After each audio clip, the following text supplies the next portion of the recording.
Assalamualaikum warahmatullahi wabarakatuh. Pemirsa setia channel 7 Sudut, gimana nih kabar kalian? Sehat kan? Alhamdulillah.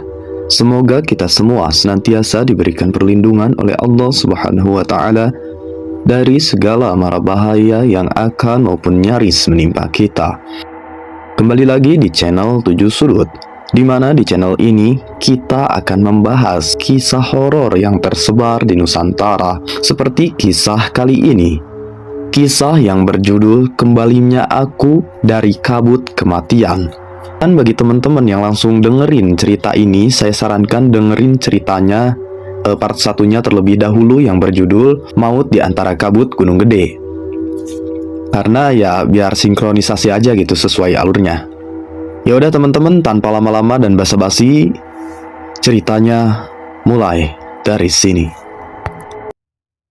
Feb mati dalam pelukan Dina. Untuk sesaat, dunia seperti berhenti. Tidak ada lagi suara angin, tidak ada lagi kabut, tidak ada lagi dingin.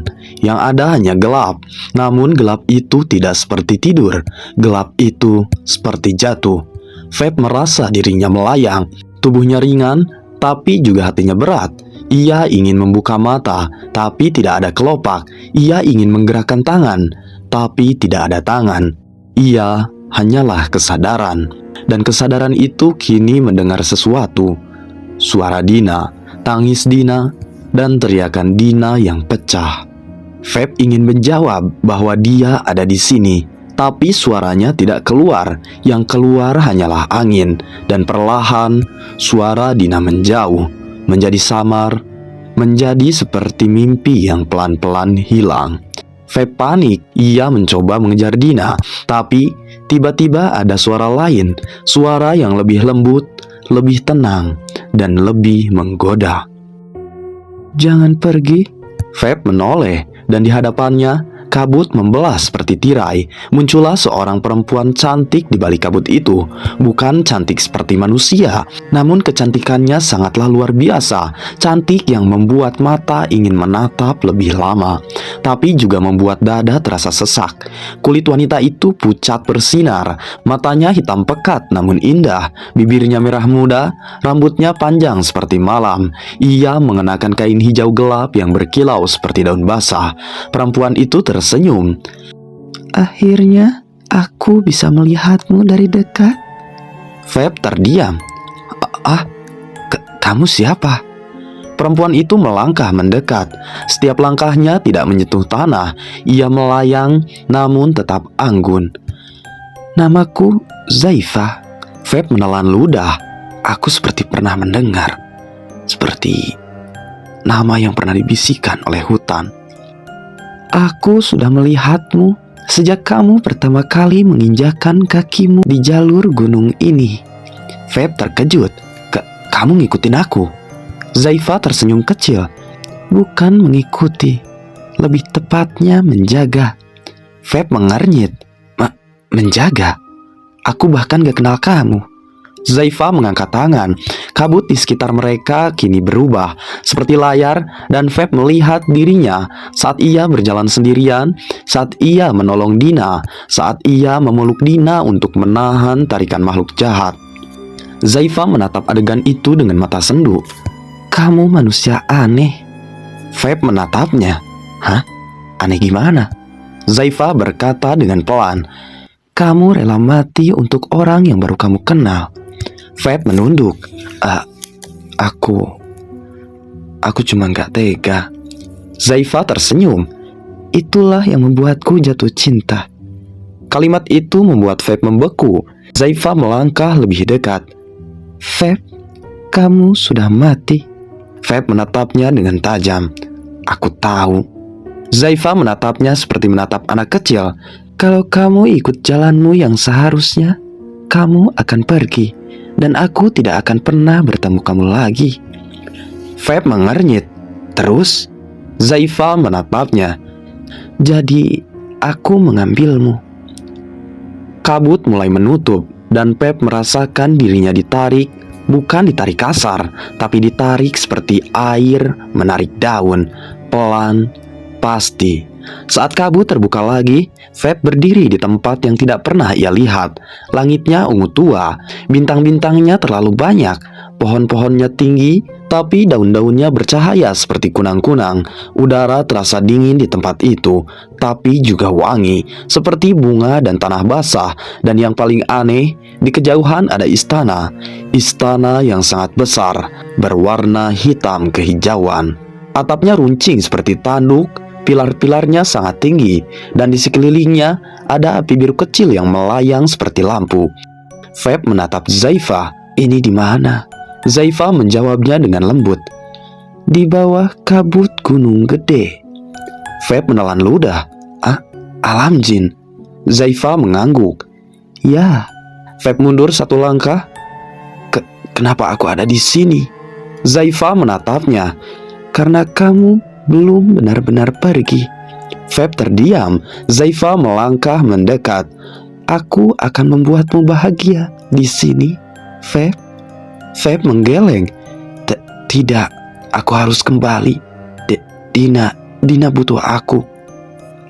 Ibu juga." Zaifa terdiam, lalu ia tersenyum tipis. "Aku tahu kamu akan bilang itu." Feb menatapnya.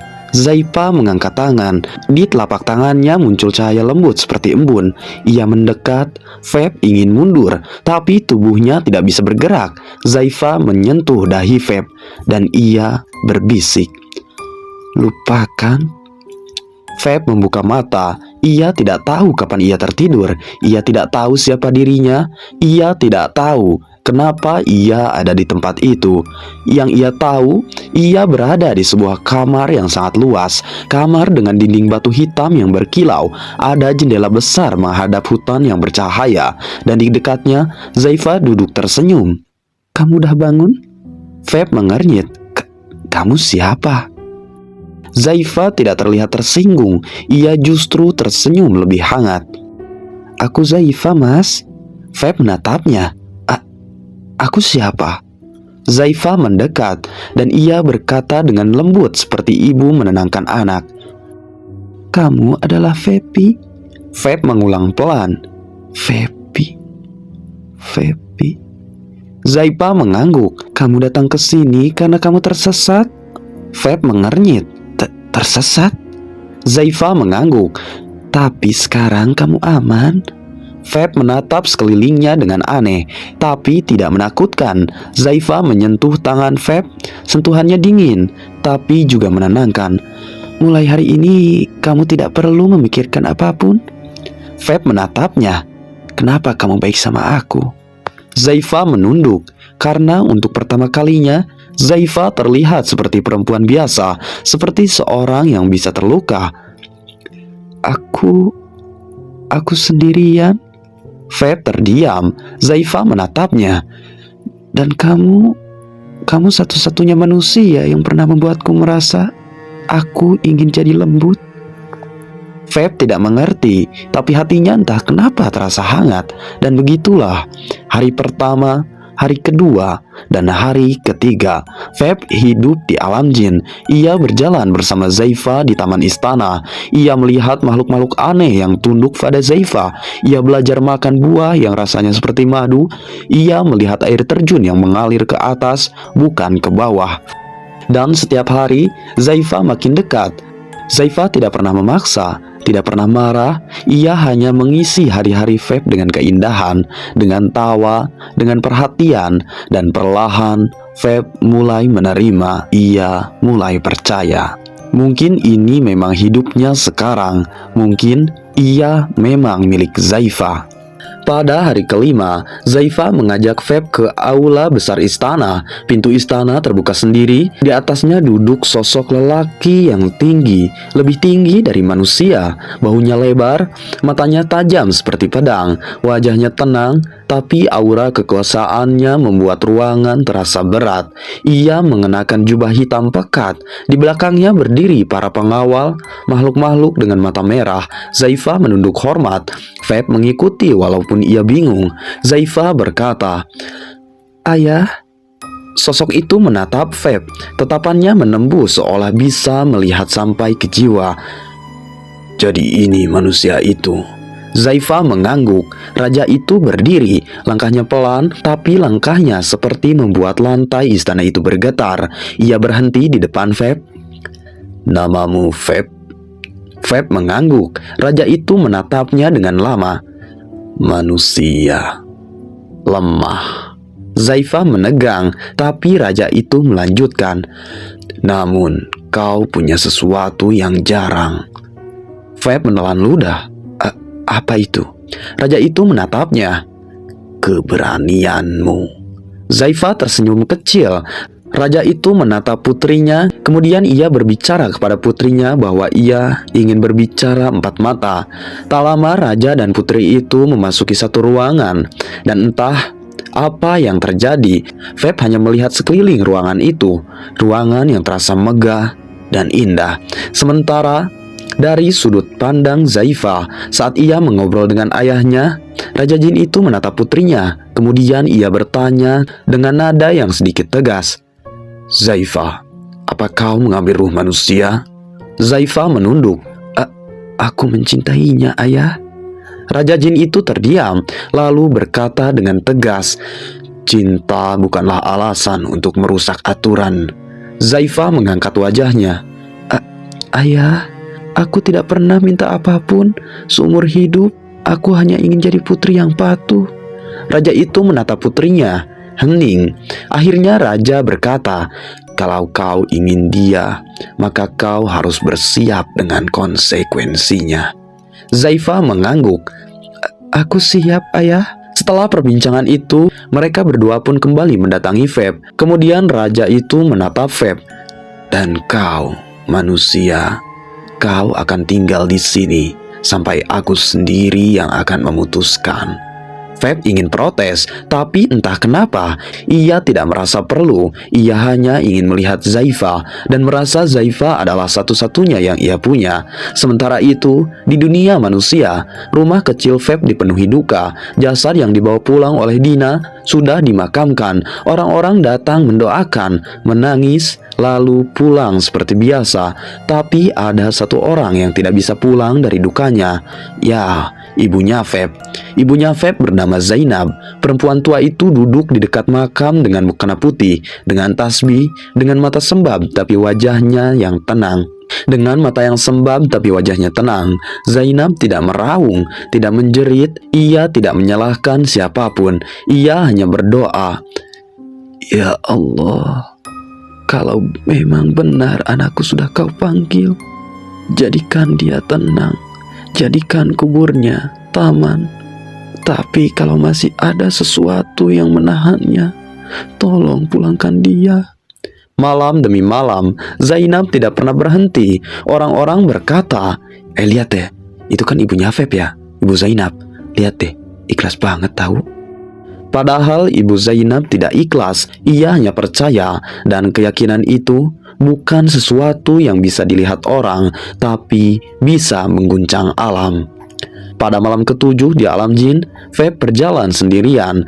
Zaifah sedang pergi ke suatu ritual kerajaan. Feb berjalan di hutan yang bercahaya, dan tiba-tiba ia melihat seseorang lelaki tua berjubah putih. Wajahnya bersih, matanya tajam namun lembut. Ia berdiri di bawah pohon yang bercahaya, seolah sedang menunggu. Feb mendekat, lalu ia berkata, "Pak, Bapak siapa?" Laki-laki itu hanya tersenyum. "Masih lupa, Cah Bagus." Feb membeku. Nama itu disebut dengan cara yang sangat akrab, seperti seseorang yang mengenalnya sejak lama. Feb menatap wajah itu, dan entah kenapa dadanya bergetar. Kenapa aku merasa aku pernah lihat bapak ini?" Laki-laki itu mengangguk. "Kau pernah di pesantren, Cah Bagus." Feb terdiam. Pesantren? Ia mencoba mengingat, namun kepalanya sangat sakit. Laki-laki itu mendekat dan ia berkata dengan lembut, "Kau bukan orang biasa, Feb." Feb menelan ludah. Aku siapa sebenarnya?" Laki-laki itu menatapnya. "Kau adalah muridku." Feb membeku. Laki-laki itu melanjutkan, Ilmu yang kau pelajari dulu tidak hilang, Le. Cuma tertutup. Feb menatapnya. Kenapa tertutup? Laki-laki itu menatap ke arah istana. Karena kau disihir. Karena kau sedang disihir, Le. Feb tersentak. Sihir? Laki-laki itu mengangguk. Zaifa, putri Raja Jin, ia sedang mengikat ruhmu. Feb terdiam. Laki-laki itu menatapnya dengan penuh iba. Kau harus ingat siapa yang kau cintai, Le. Feb mengernyit. Laki-laki itu mengangguk. Iya, cinta yang benar, Le. Cinta yang tidak pernah memaksa. Kalimat itu membuat sesuatu di dada Feb bergetar, seperti pintu yang lama mulai retak. Laki-laki berjubah putih itu mengangkat tangan. Ia tidak mengajari Feb seperti guru mengajari murid. Ia hanya menyentuh dada Feb dan berbisik. Feb merasakan sesuatu yang terbuka, seperti kabut di dalam kepalanya mulai menipis. Ia melihat potongan-potongan ingatan lama di pesantren dulu. Suara azan, suara ibunya Zainab yang menunggu di rumah, dan Dina yang menangis, Dina yang memeluknya. Feb terjatuh berlutut, kepalanya sangat sakit, dan kini air matanya mulai jatuh. Aku ingat, Yai. Laki-laki berjubah putih itu menatapnya. Kau belum sepenuhnya ingat, Le. Feb menatapnya. Kenapa, Yai? Laki-laki itu berkata dengan pelan. Karena sihir Zaifa masih mengikat. Feb menggertakkan gigi. Gimana caranya agar bisa lepas, Yai? Laki-laki itu menatapnya. Dengan keyakinan. Feb mengernyit. Keyakinan, Yai? Laki-laki itu mengangguk. Dan dengan ilmu yang dulu kau pelajari. Feb menelan ludah. Laki-laki itu melanjutkan. Ada satu amalan yang dulu kau hafal, Le. Coba kau ingat. Feb mencoba mengingat, dan tiba-tiba sebuah nama muncul di benaknya. Isim tunggal. Feb bergetar. Laki-laki itu mengangguk. Ya. Feb menatap telapak tangannya, dan saat ia mengepalkan telapak tangannya, muncul cahaya kecil, bukan api yang membakar, tapi api yang lembut, seperti cahaya yang menenangkan, seperti doa yang berubah menjadi tenaga. Feb menangis. Aku bisa, Yai. Aku bisa. Laki-laki itu tersenyum. Kau selalu bisa, Le. Sementara dari sudut pandang Zaifa yang menyadari Feb mulai bangun, Zaifa kembali malam itu. Ia melihat Feb terduduk sendirian di depan istana. Wajah Feb berbeda, tatapannya tidak kosong lagi, dan Zaifa tersenyum. Mas, kenapa kamu sendirian? Feb menatapnya. Zaifa duduk di sampingnya. Mas, aku sayang kamu. Feb menelan ludah, dan untuk pertama kalinya ia merasakan sakit karena Zaifa memang sangat tulus. Tapi ketulusannya dibangun dengan paksaan. Feb berkata dengan pelan, Zaifa, maafin aku ya. Aku harus pulang. Zaifa membeku. Apa? Feb menatapnya. Aku punya hidup. Aku punya ibu. Aku punya Dina. Nama itu, begitu Feb menyebutnya, Zaifa seperti tersambar. Wajahnya kini berubah. Kamu sudah ingat? Feb mengangguk. Zaifa berdiri dengan cepat. Tidak lagi lembut, tidak lagi manis. Aku sudah kasih kamu semuanya, Mas. Feb berdiri. Tapi aku gak minta, Zaifa.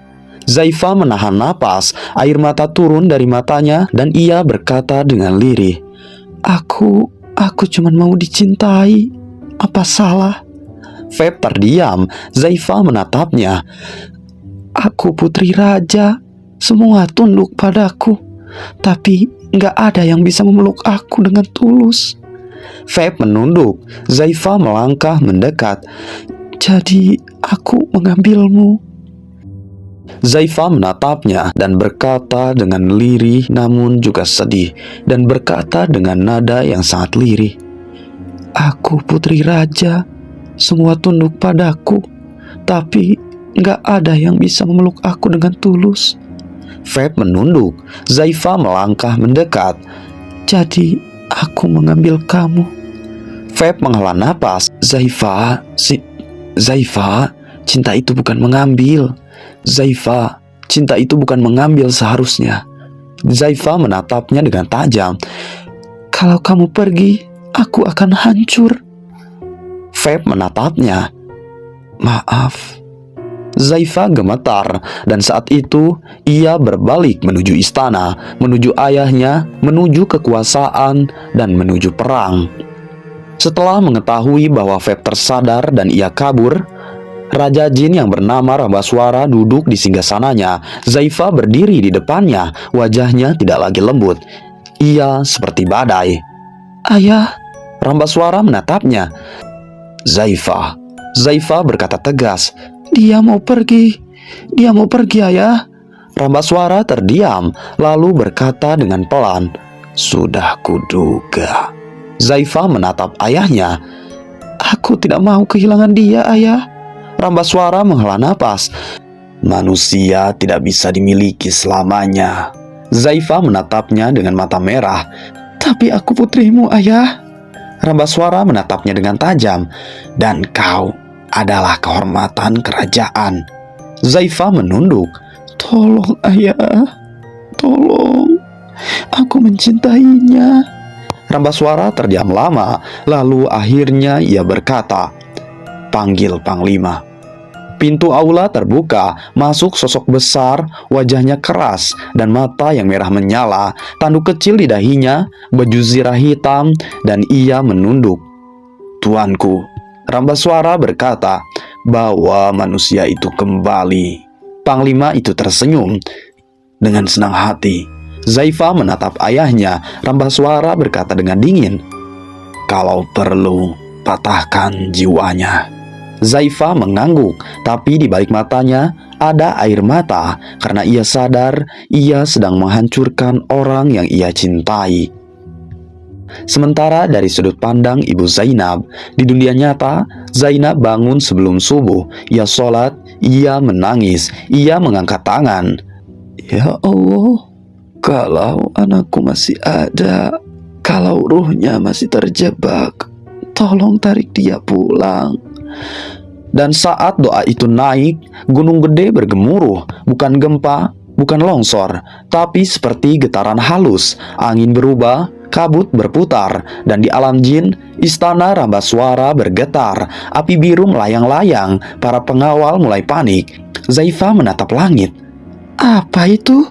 Rambaswara berdiri dengan wajah yang tegang, dan ia berbisik. Itu doa seorang ibu. Zaifa membeku. Rambaswara menatap putrinya. Zaifa, kau bermain dengan sesuatu yang bahkan jin pun takut. Zaifa gemetar. Tapi aku cuma cinta, ayah. Rambaswara berkata tegas. Cinta yang menantang takdir akan dijatuhkan. Sementara saat Zaifa mulai masuk ke kerajaan, Feb diam-diam pergi menyelinap keluar istana. Kemudian ia terus berlari masuk ke dalam hutan sampai ia menemukan satu goa, dan karena pelarian yang sangat melelahkan, ia pun beristirahat di gua itu. Goa yang cukup sunyi, cukup dingin, dan cukup nyaman. Tanpa terasa Feb mulai tertidur di gua itu sampai... Dia di sana, Panglima. Feb terbangun. Ia mengintip di celah-celah goa. Panglima itu datang. Mereka mengepung Feb di tengah hutan. Feb berdiri, tangannya gemetar, tapi di dadanya ada keyakinan. Sosok berjubah putih tadi berdiri di belakangnya. Tenang, Le. Jangan takut, kata sang guru. Feb menelan ludah. Panglima itu tertawa. Manusia kecil, kau pikir bisa melawan kami? Feb menatapnya. Aku cuma mau pulang. Panglima mengangkat tangan. Kabut berubah jadi rantai. Rantai itu melilit Feb. Feb terjatuh. Sakit. Sang guru berkata dengan pelan. Baca yang kau hafal, Le. Feb menutup mata. Air matanya jatuh dan ia mengingat Zainab, ibunya, suara doa, suara solawat. Feb mengucap dalam hati. Dan Feb mulai mengingat sesuatu. Ada satu amalan yang dulu sempat ia pelajari saat ia di pesantren. Dan dengan linangan air mata, Feb mulai mengucapkan amalan itu di dalam hati.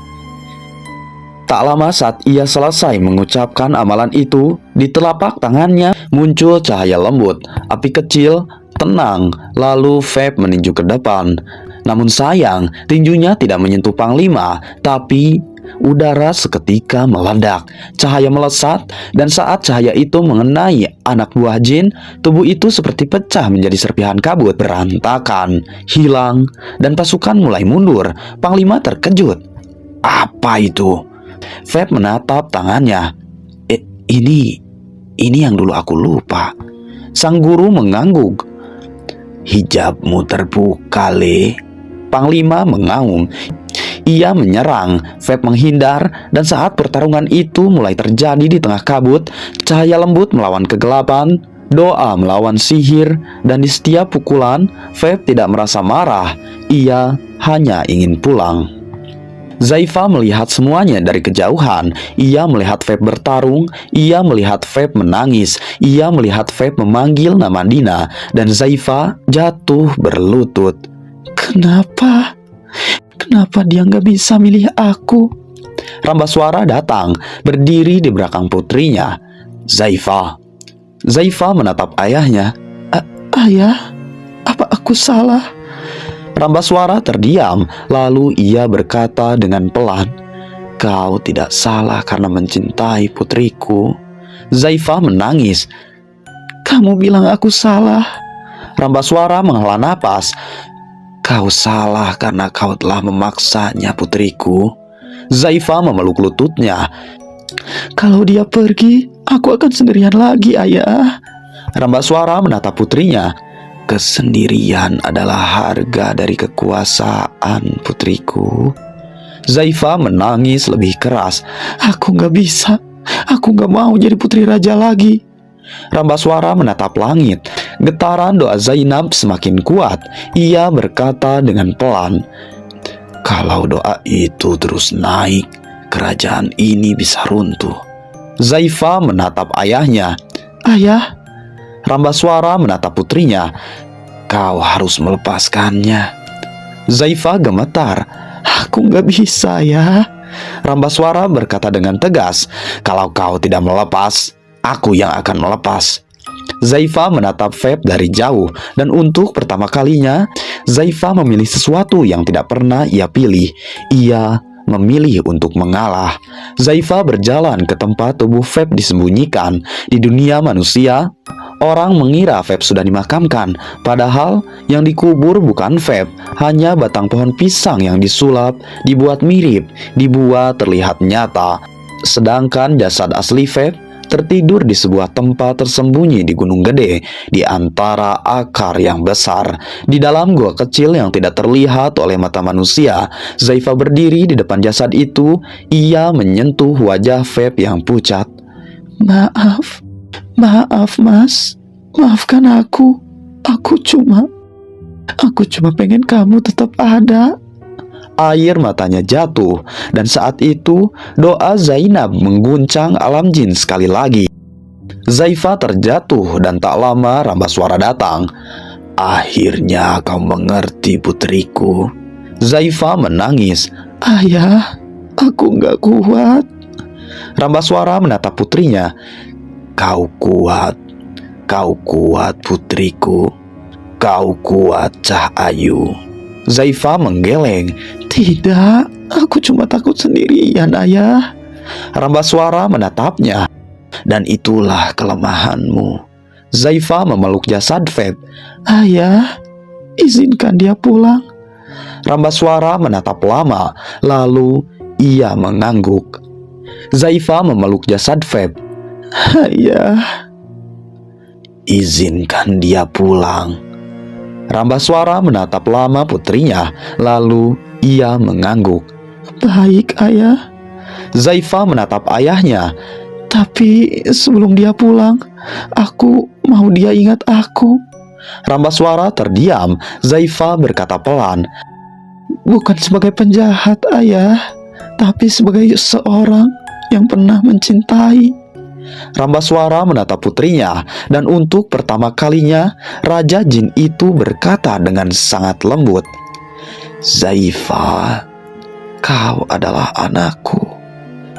Sementara saat Zaifa membisikkan sesuatu ke dalam jasad Feb, ruh Feb seketika kembali ke raganya. Feb berdiri di tengah kabut. Pasukan Panglima sudah hancur. Panglima tersisa satu, luka, marah. Ia menyerang terakhir kali. Feb mengangkat tangan. Cahaya lembut muncul. Pukulan jarak jauh itu melesat. Dan saat Panglima itu terkena pukulan Feb, seketika tubuh Panglima itu pecah menjadi kabut, hilang, hening, dan Feb terengah. Sang guru berjubah putih mendekat. "Kau sudah cukup, Cah Bagus." Feb menatapnya. "Kiai, apa aku bisa pulang?" Sang guru tersenyum. "Kau bisa pulang kalau Allah mengizinkan." Feb menangis. "Aku kangen ibu, Yai." Sang guru mengangguk. "Aku tahu, Le." Feb menatap sang guru. "Yai, siapa Yai sebenarnya?" Sang guru tersenyum. "Cukup kau tahu, Cah Bagus, aku pernah membimbingmu." Feb ingin bertanya lagi, tapi sang guru menghilang seperti kabut. Dan saat itu, seketika Zaifa muncul. Feb menegang. Zaifa menatapnya, tidak menyerang, tidak memaksa. Ia hanya berdiri dengan mata basah. "Feb." Feb menatapnya. Zaifa berkata dengan pelan, Aku melepaskanmu. Sekarang pergilah." Feb terdiam. Zaifa tersenyum pahit. "Zaifa, maaf." Zaifa menatap Feb. "Aku tahu.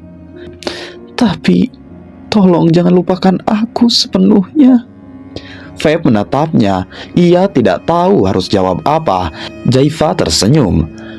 "Aku akan tetap di sini, Mas, untuk menjaga gunung ini, menjaga Gunung Gede, dan menjaga sebagian kenangan dari cerita indah kita." Feb menunduk, lalu ia berkata dengan pelan, "Terima kasih, karena akhirnya kamu memilih yang benar." Zaifa menutup mata, dan kabut berputar. Ruh Febi ditarik turun menuju tubuhnya. Sementara kita akan berubah dari sudut pandang Dina. Beberapa minggu setelah pemakaman, Dina tidak bisa tidur. Ia sering bermimpi tentang Feb yang berdiri di surya kencana yang sedang memanggil namanya. Dan suatu hari, Dina tidak tahan. Lalu ia kembali lagi ke Gunung Gede, bukan untuk healing, tapi untuk menutup luka. Ia mendaki pelan, sampai akhirnya ia sampai di surya kencana. Feb, jika kamu mendengar ini, jika kamu mendengar suaraku, jadilah bintang yang terang, bintang yang paling terang di antara bintang lainnya. Setelah ia membacakan puisi, kabut tipis mulai muncul, angin lembut, dan di tempat yang sama, Dina melihat seseorang tengah berdiri. Sosok seorang lelaki, punggungnya menghadap Dina, memakai jaket pendaki dan ransel kecil, berdiri menatap padang. Dina membeku, dadanya seperti ditahan, karena punggung itu sangat ia kenal, punggung lelaki yang sangat ia cintai. Kemudian ia berbisik, "Feb." Laki-laki itu menoleh, dan Dina melihat wajahnya. Wajah yang sama, mata yang sama, tetapi lebih hidup. Dina jatuh terduduk, mulutnya gemetar, matanya membasah. "Ini nggak mungkin." Feb menatap Dina, matanya juga berkaca-kaca. Dina?" Dina mengernyit. "Aku yang bawa jasad kamu turun. Aku yang lihat kamu dingin. Aku yang... Dina menangis keras. Feb berjalan pelan mendekati Dina, seolah takut Dina menghilang kembali. Feb berlutut, dan dengan suara yang gemetar, ia berkata, Aku pulang."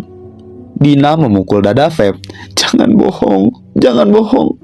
Feb memegang tangan Dina. Ini aku. Dina menangis. Feb menatapnya. Aku ingat semuanya. Aku ingat kamu. Aku ingat ibu. Aku ingat malam itu. Dina menutup mulutnya. Feb menahan air mata. Dan aku ingat aku mati di pelukan kamu.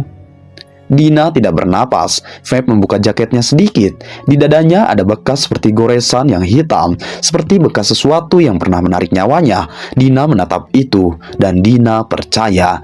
Karena tidak ada manusia yang bisa memalsukan itu, Dina memeluk Feb dengan pelukan yang sangat erat. Seolah kalau ia melepas, Feb akan hilang lagi. Feb memeluk Dina balik, dan untuk pertama kalinya, Feb menangis keras, bukan tangis sedih, tapi tangis pulang. Sementara dari sudut pandang ibunya Feb, Zainab, di rumah, Zainab sedang sholat. Ia selesai lalu duduk, dan tiba-tiba angin lembut masuk, seperti ada sesuatu yang pulang. Zainab menoleh, dan ia melihat Feb tengah berdiri di depan pintu, dengan Dina di sampingnya. Zainab membeku, lalu air matanya jatuh, tapi ia tersenyum. Feb berlari memeluk ibunya. Ibu, Zainab menangis. Alhamdulillah.